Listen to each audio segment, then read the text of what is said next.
What is up, friends? My name is Laura. If you've never visited my YouTube channel before, well, today I'm going to be doing a full Q&A, sit down, answer segment with you. I did ask some questions over on my Instagram yesterday, and I am ready to answer anything that kind of came up on that, whether that is about my grief journey, whether that is about mountaineering and climbing and hiking, whether that's about my life in general. I opened it up. You were allowed to ask me whatever. So today I'm going to be answering for you those questions. And quickly before I start, I really like this new hairstyle. Saw a quick tutorial on Instagram, thought I'd try it out. Out of my face, cute, 10 recommend. Okay, so I'm gonna start with a hiking question because it was the very first question. I feel like it's just easy for me to talk about hiking. I just enjoy it a lot. I have not been hiking nearly as much. First of all, it's been randomly really rainy where I've been living lately. But if you don't know, I put on my Instagram stories, I've been biking a lot. I always have enjoyed running. But I think some of any very nearby hikes, I've kind of done them in the past year. And so now I'm like, okay, I'm gonna have to do that extra drive. And then for some reason, I kind of have a bit more of a social life. I've met people around here, and then I enjoy more of maybe a run or a long bike in the morning, and then I end up getting on with my day. So it's kind of actually, so I haven't hiked as much, and that's not to say that I do not enjoy hiking. I honestly plan on doing lots of backpacking this summer. I love backpacking, especially not insanely long days, these 7 to 10 mile days, and then you're just enjoying the beautiful scenery. I also would really like to go back to Mammoth Lakes area because I enjoyed that so much last year. And this kind of actually goes into another question, which is what are my goals this year for hiking? And my biggest one still is Nepal. This is the 3rd year in a row I've wanted to go to Nepal. 2 years in a row because of the world shutting down. I was not able to get into Nepal, so this is still going to be the game plan. It should be a 17-day hike, and it should be the Annapurna circuit. It should be going to almost 18,000 feet, and you're just going from tea hut to tea hut, and it should be amazing. I've always wanted to do this. I'm super excited. So come October of this year, fingers crossed, the world is fully open and I'm good to go. The next question is just going to be my second question, so they're kind of going to be all over the place, but one of them is, if you don't know, I did lose my husband unexpectedly, and I obviously am kind of a young widow.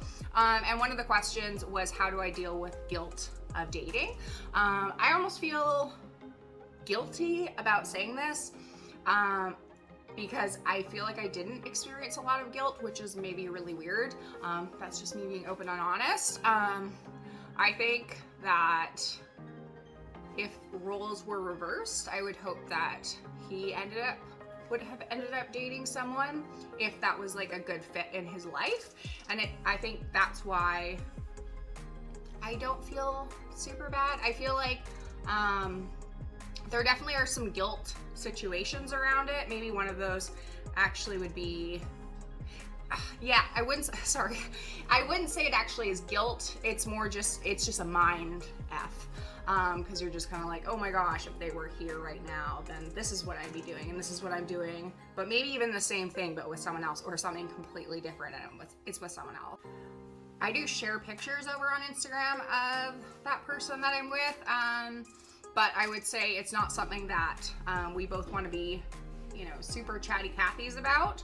But I think when people message me on Instagram, I'm really upfront with them about things, but I just don't want it to be put into the world. I don't think that that's fair to him. Especially it's not we're married, nothing's set in stone. So, yeah, that would be, I don't know. I don't think that really answered, but it's really weird. It's really weird. Especially if you go on a first date randomly, someone wants to set you up.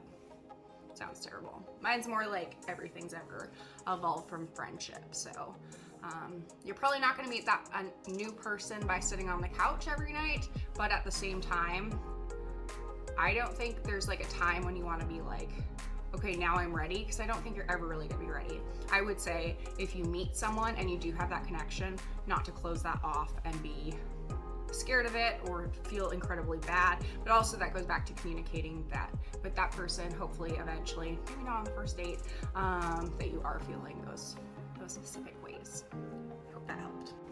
Going back to Aconcagua, I did Summit a couple of years ago now. It is one of the 7 summits of the world. It is the highest peak in South America and all of the Americas in general. I was asked a little bit to elaborate a little bit more. I will link all of my Aconcagua videos because if you're a newer subscriber, you probably didn't catch those because they are a couple of years old. But I went through the company of Gracalas. 100% recommend. Like, please do not use any other company. And one of the reasons is it's a local company. They speak wonderful English. They're the most wonderful humans.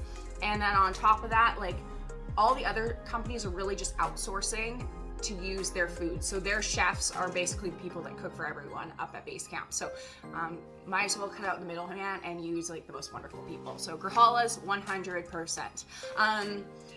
The first time I failed it due to weather, I used them. It was a group of 4 of us with the guide. It was really long. It was really a lot. I definitely trained for it, and it was a really wonderful experience, and I met wonderful people up the mountain. Definitely got a good taste of the mountaineering life and being cold and peeing in bottles. But the second year I went, I actually really did not want weather to be a factor. I was just like super annoyed. I trained so hard all year. The amount of times I put a huge weight carry on my back and went up the Stairmaster for 2 hours and watched TV was like 5 times a week for a year. I was like, this is not going to be, I am getting to the top. So actually what I did was just use logistics through Gracalas. So that did not include a guide, but it included like pickup and drop off to the actual trailhead. It included a radio. It included all food the entire way. Everything without like a guide or a timeline. Your permit actually lasts something like 28-ish days. So I was like, I'm going to hang out at base camp until I get a weather window, and then I will start climbing to the actual summit. So that's what I did, and I summited, and I'm very happy about it. So it is a long time. I believe when I actually summited, that was 18 days. The whole way through. You really will not do much faster than that. You can, I don't know of anyone that I met up there that actually did summit if they did in shorter periods of time, because randomly you'll see like these 11-day packages and you're like, okay, your body's gonna literally feel like it's dying at all times. And mine definitely did every morning, but once I kind of got the blood moving around, I didn't feel like I was dying. Okay, the next question that I got is a question that's very regular. And if you know me at all, you know that I love my dog like more than anything. His name's Thor. And I will put a picture of him, but he's also beside me, but he's asleep, so I don't want to bother him. But he's a terrier poodle.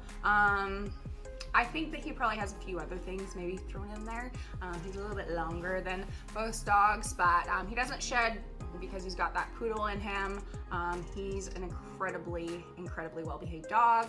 I will partly say, you know, I did a good job, hopefully, of training him when he was younger, but I did get him when he was 8 weeks old, and that was almost 11 years ago, which is insane. But he hikes with me all the time. I always have room, if it's gonna be a longer hike or I'm not sure the terrain on his paws, room for him in my backpack. That's sometimes when you watch some of my videos and you're like, your backpack looks flat, but it's like this like 55-liter backpack for like this day hike.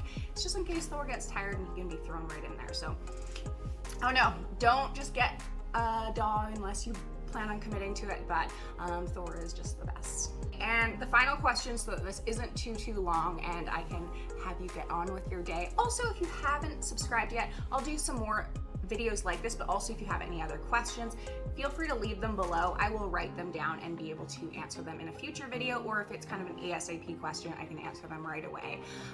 The final question though, what I do for a living in order to travel so much. I lied. This is gonna be my #1 question that I get asked quite often. And I am a digital marketer, so I technically can just work from my computer from anywhere. Basically, anytime you're seeing me travel, I am working at the same time, so that means like blogging, copyright, social media, those kind of ads, stuff like that. So everything's virtual. I've been doing this for about 8 years, so even before my husband passed away, this is what I did, and I continue to do it. I also have a few other things on the side. Unfortunately, my business definitely took a hit during 2020, 2021 issues around the world. So I kind of have picked up a few, I guess, like kind of side things. Also something like YouTube a little bit on the side, not that I make much at all from it, but it's just something kind of fun to document my journeys on, and I do get a little bit of a commission from YouTube ads. And then I don't know, I just pick up a few little things. I'm also pretty good with my money, so I really do try to save a specific portion, and whether that is going towards my savings, which is some of it, but a large chunk obviously it just does go towards something like traveling. So I typically also will get good flight deals. I use like Hopper, Skyscanner, those kind of things. I'm not necessarily taking, I guess, the most direct route all the time, but it does get me there. And then if I'm traveling with someone else, you know, you're able to split the cost of like an Airbnb. If I'm traveling by myself, I normally stay in like a private room within a hostel, which isn't super expensive. I like to eat street food.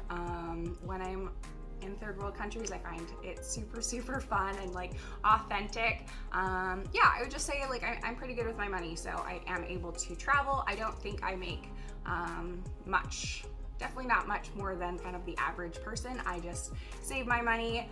I've said this over on Instagram, like I cut my own hair, I don't like get it dyed, and when I got like a quote here, it was like almost $600, and I was like, what? Just things like that, those things just really add up, especially if you invest that money a bit too, so that's how I do it. I hope that you did like this video. If you did, give it a quick like, and I will see you very soon, hopefully for a nice new life adventure. I actually leave for Canada in a couple days, so stay tuned. Keep living life. Bye.